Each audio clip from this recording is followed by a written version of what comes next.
লিখিত বক্তব্যেও স্পষ্ট করে বলেছি, আমার বক্তব্য কারো মন খারাপ হলে সেটা নিয়ে আন্দোলন, সংগ্রাম, মিছিল, মিটিং, এমনকি আমার কুশপুত্তলিকা দাহ করা হয়েছে, স্যান্ডেল নিক্ষেপ কর্মসূচি হয়েছে, এটা গণতান্ত্রিক অধিকার।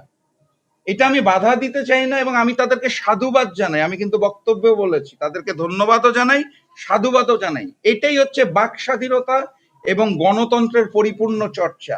আমার কথা বলার অধিকার যেমন আছে, বাকিদেরও কথা বলার অধিকার আছে এবং সেটাই হওয়া উচিত। তারা যেই কর্মকাণ্ড করছে, প্রতিবাদ জানাচ্ছে, সেটাকে আমি সাধুবাদ জানাই, কিন্তু এভাবে মব সৃষ্টি করে যে হামলা করা হয় সেটা কিন্তু সঠিক নয়। আর একটা জিনিস আমি স্পষ্ট করতে চাই, আমি আমার লিখিত বক্তব্যে বলেছি, আমার বক্তব্য কিন্তু একই নির্বাচনের আগে থেকে।